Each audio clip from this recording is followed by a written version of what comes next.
What's up, guys? Brett Okamoto from ESPN. And after a rare off week last week, we are back in a big way with UFC 264 best bets with my good friends, James Krause, who's looking absolutely fresh with the new cut. Says his barber is here in Vegas. He is in Vegas, not to corner anybody, but just as a fan again to watch 264. And then, of course, Nick Kalikas from the Circus Sports here in Vegas. So we all are in Vegas. We're not together, but we're together on the show, and we're going to be talking about a lot of different fights, but first and foremost, Conor McGregor versus Dustin Poirier, the trilogy bout.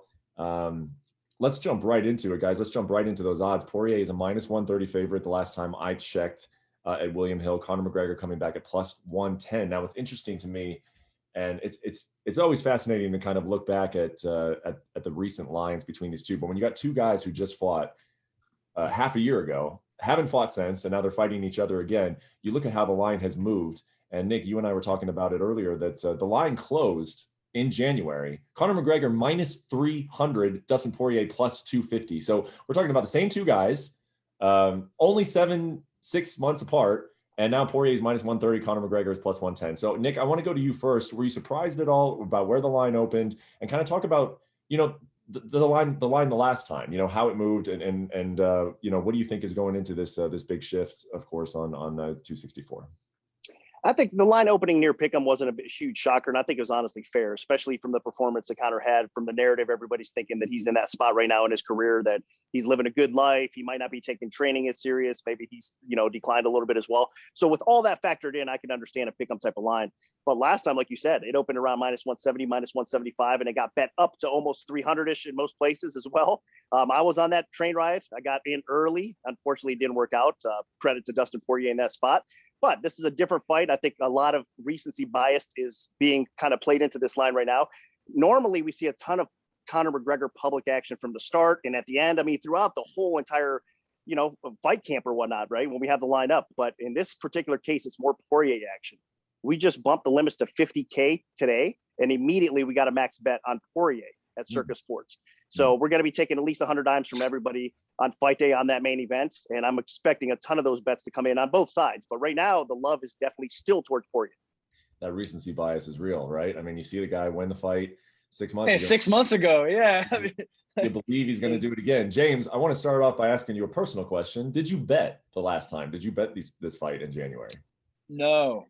Everybody that I knew that I would consider sharp or whatever was on Conor. And I thought there was, once again, I've talked about this before, I thought there was some blatant disrespect on Dustin in that regard. And man, Dustin is good.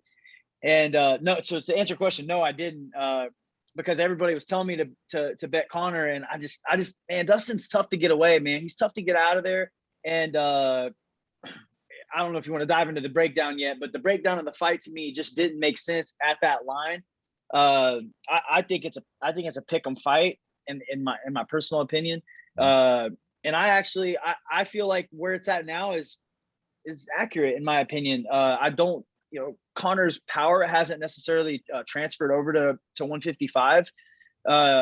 He's dropped Diaz, but his only knockout at 55 is against Eddie Alvarez. And man, Dustin has a good chin, and he's durable. The way I look at this fight is like, in my head, I go back and forth. Like, to me, this is a true pick'em fight. And like, if you ask me on, a Monday, it might be Conor. On a Tuesday, it might be Dustin. But the way I look at this fight is like, so don't look at the matchup. Look at how long you think this fight's going to last. And for me, that determines how I would pick this fight. I think if this stays under or around, I think it goes to Conor. I think if it goes over around, I think it goes to Dustin. So for me, if I look at a 25-minute fight, there's 20 minutes. If it's in this 20-minute section, I think Dustin's going to win. I kind of lean towards Dustin. If does that make sense? Like if there's 25 minutes of the fight, 20 minutes of it go to Dustin, 5 minutes go to Conor. I got to kind of lean towards Dustin. And I don't know if that's logical thinking or not. That's where my brain goes. I think Conor has to get him out of there and around maybe 2 to win, in my opinion. But I think if it goes over a round and a half, 2 rounds, I think for sure Dustin turns it on, and I don't see this fight going the distance either way. Nick, let me ask you a question, because you said that you were on the McGregor train last time. And so you felt that, you felt that obviously you felt Conor was going to win. You felt that he had value even at minus 170 all the way up to minus 200. So now you can get him at plus 110. And I feel like if you were on McGregor the first time, aren't you almost on him again the second time? Because everything that you thought was going to happen in the first fight held true. It's just that, Dustin took advantage of those leg kicks. Maybe the time off for Conor was a factor, but now you're seeing like Conor is going to make adjustments, I feel like. And if you had enough faith to pick Conor after a year off in that fight, don't you have enough faith to take him again at a better price this time around? Absolutely. I mean, at the plus money, it's a no-brainer. You almost have to, because the value is there. Again, recency bias factored in, the price. I think Conor should be a slight favorite in this fight. I opened it that way. I opened it minus 120 even money, expecting the Poirier money. And it came in, right? But I kept us kind of on the Conor side because I'm, again, expecting a ton of money to come in Conor's way. So I think it will come. And I think there's going to be a lot of sharps out there that do take advantage of the plus money come fight day. Because like you said, you almost have to. I understand how the fight ended, but every fight's different. I mean, they're having a trilogy fight. I think it's a good thing that he's taking his fight only a few months later, because that inactivity we were talking about, I mean, he's fighting once a year, once every year and a half or so. That's not good. If he's getting back on the horse, he wants to redeem himself and redeem that loss, make a few adjustments. He didn't really do that bad in the second meeting, right? I mean, he was in there. He actually won the first round. And then again, those leg kicks made a big impact. A lot of people think he was wearing down. Dustin had a very smart game plan, even up against the cage and trying to wear him down. I think he's going to be doing a lot more of that, to be honest with you, this time around. But that being said, Conor, I think, is a better striker, and there is value there. Nick, how does he win, though? Conor has to win by knockout, right? Yeah, he's got that special power. I mean, a lot of people are saying that Dustin's too big for him, right? So I get it. He is. I mean, physically at lightweight, Dustin looks great. He does look like he's a little bit bigger and stronger possibly than Conor. But I think people are underestimating how Conor's striking, how precision, everything that he has in that underrated power, even at lightweight, man. I mean, he's fought as high as welterweight. We know that, right? Yeah. So that but he fought a lightweight. He fought a lightweight. Right. At welterweight, that's a big difference. Absolutely. Yeah. That's a huge difference. But that being said, I still think 155 is actually the right weight class for him right now in this point of his career, right? Because if he drops back down to 145, I think it's going to be too tough for him. So 155, I think the power is going to be there a lot more than people expect. And even though Poirier is durable, I mean, it's been a while, especially at 155, we haven't seen those problems and that chin kind of come into play as much. But I still think his first fight at 155 was against Michael Johnson. That's the only time he's been knocked out at lightweight, in my opinion. I still think he was transitioning the weight. In my opinion, I think he can be knocked out, but Conor just like, to me, the power hasn't transferred like it was at 45. Like he's got that eraser, right. Like he'll just fold you over, like he'll hurt people, but he's not comatose people like he was, you know what I mean? Like, and for me, like, if I look at Conor, okay, how does Conor win? He has to win by knock. He's not winning a decision, right? Do we all agree with that? Well, I think if it hits a scorecard, no way, bro, no way. No, if it hits a card, it's going to be close. If it goes 5 rounds, it's going to be a grueling 5 rounds. I'm not saying Dustin doesn't edge it. He might edge it, but it's going to be like a 3-2 fight. And Conor's defensive wrestling is better than he gets credit for. I don't think over the 5-round fight, Dustin is just going to be able to win it clearly with grappling. So then you're talking about exchanges. No. Yes, I think Conor could win a 5-round fight. Exactly. You guys are crazy. You guys are crazy. No. You guys are absolutely crazy. 100% you're crazy. You think for one second, there's no way, dude. Dustin Poirier goes 5 rounds. He won first round going all out. I'm not talking about the first and second round. You guys are crazy. Dustin Poirier lives in 3, 4, and 5. That's 3-2. It's a competitive fight. If it's 3-2, but it's and it's judging out of the realm of possibility. Dustin, if it goes 5 rounds, I think we all would agree that it probably favors Dustin. But I wouldn't say it's impossible for Conor to win a decision. I'm not. Nothing's impossible, obviously. But like, first of all, I don't see this fight going 5 rounds either which way. Either which way. But if it does, if you look at those spots where Nate Diaz had him in like rounds 3 and 4, had Conor in the second fight they had. That's where Dustin thrives. I mean, look at his fight against Hooker. I just watched that fight again the other day. Oh my goodness, he is a savage in the championship round. I mean, just like he is a monster. And I don't see, like, Hooker and Diaz are both extremely, extremely, extremely durable fighters. And Conor is too, but man, when Dustin gets in those and when he gets going, I'm telling you, could I see a 3-2? Yes, I could see a 3-2, but to me, like, that doesn't tell the whole story of the fight, though. You know what I mean? Like, it would, to me, if it is 3-2, if you say, James, this fight ends 3-2, Poirier, I see first 2 rounds being fairly close, and then like the last 3 are like just Poirier pulling away. You know what I mean? Like, that's how I would see it. But that's why I think if it goes in the deep waters, then Poirier has a shot to finish him in round 4 or 5, right? If he has enough energy. That's what I see happening. Anything if it goes into the late rounds is Dustin finishing, rather than that. But I'm not trying to dismiss Conor at all. I mean, the dude's he's got it still. You know what I mean? Like, and he was in that first fight, and so the leg kick started adding up. He's still got it. But man, if you got 5 minutes to win, if you have 5 minutes to win, and you can only win one way. The likelihood of you winning one way is, but you said something, Brett, his defensive wrestling, he doesn't get enough credit for it, because if you look at what he's done against Khabib, he stopped some legitimate takedowns against Khabib. And then you look at Khabib go, like what he did to Gaethje and what he's done to Barbosa, what he's done to all these guys. Like, dude, like nobody at the time, he didn't get appreciated for his defense, but his takedown defense is incredible. And Dustin just caught him off guard the first time. His takedown defense is good. It remains to be seen how good he is, his submission defense. I do worry that if Dustin is able to get him down, that Dustin is very, very good at submitting guys. I could see Dustin by submission is a result that I could very, very clearly see. I mean, for me, like I said earlier, if you were on the McGregor train earlier, I don't know how you're not on it now. But I do want to ask you, James, he's got to make adjustments, right? But 100%.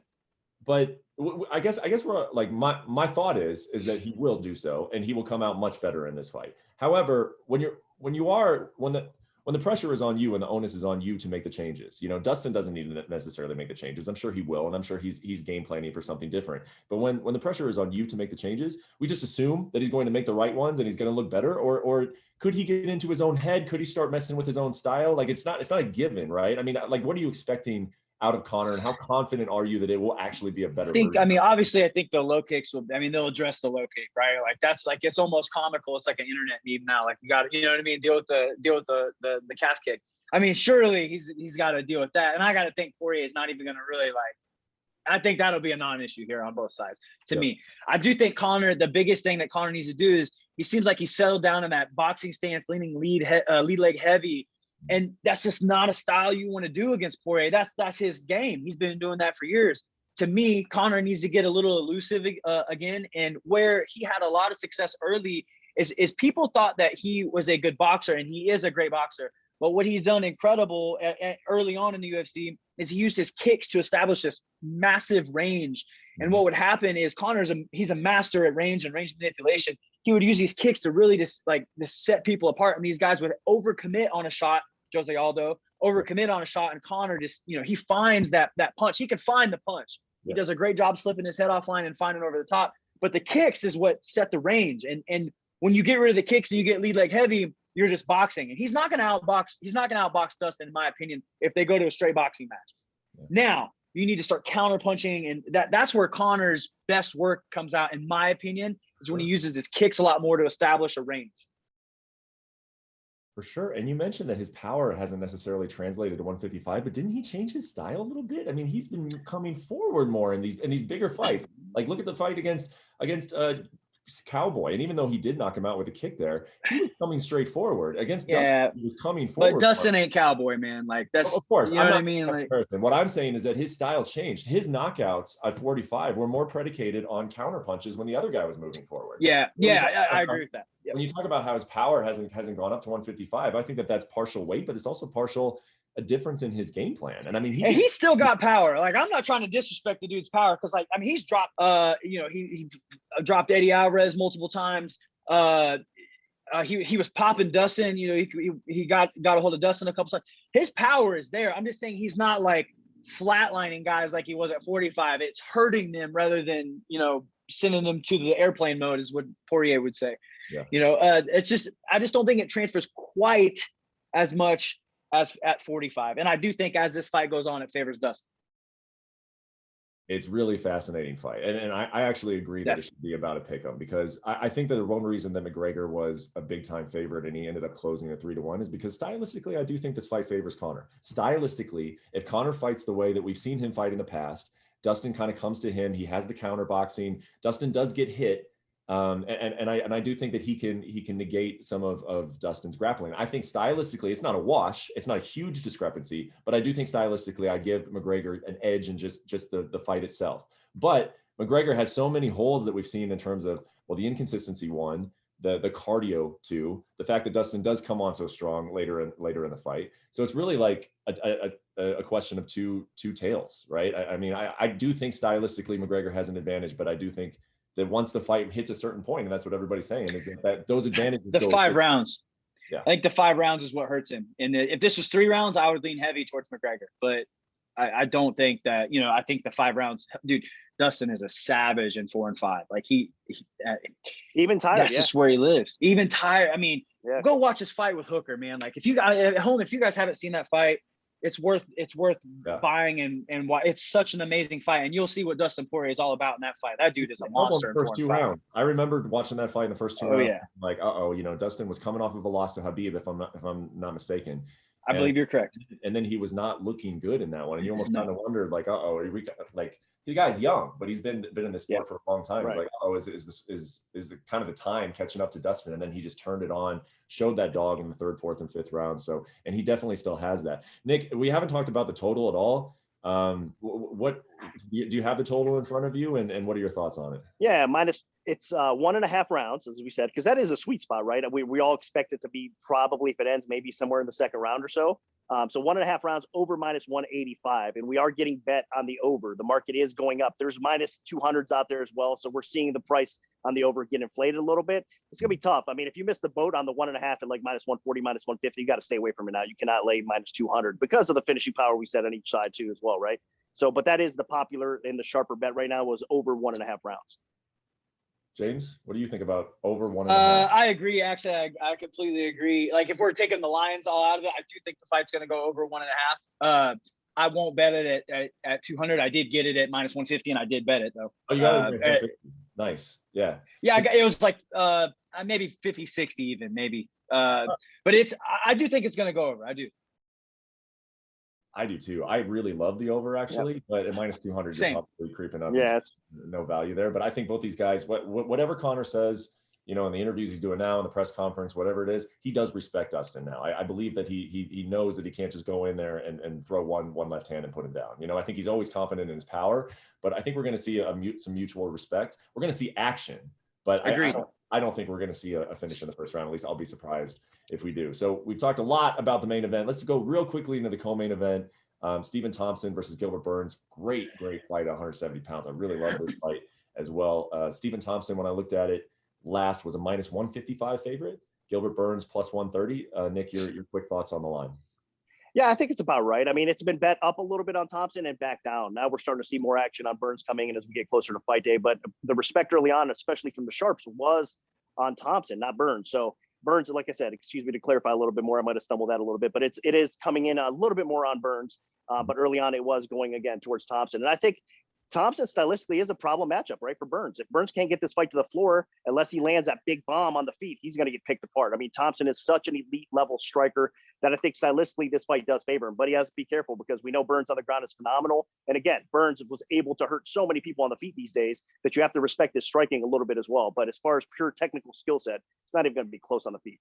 Yeah, and I think we always say that about Wonder Boy, right? I mean, he always has that style advantage because he can maintain that distance so well. So it's on his opponent to then cut that distance. I will say that Gilbert does that already effectively, though. He is a guy who is known to sort of. I mean, he moved up from lightweight, so he's used to fighting guys who are a little bit taller than him, a little bit longer than him usually, and he likes to move forward. So James, I know that the style advantage is always kind of Wonder Boy on the feet, but given the fact that kind of plays into what Gilbert Burns likes to do anyway, what are your thoughts on how that? Well, I got to be honest with you, I'm a huge fan of both of these guys. I really, really like both these guys a lot. And it's funny you're asking me this because I just read a stat earlier on Instagram, and I could be just completely chopping this up, but it said something along the lines of Wonder Boy fought Matt Brown and got taken down 5 times in the fight and lost the decision.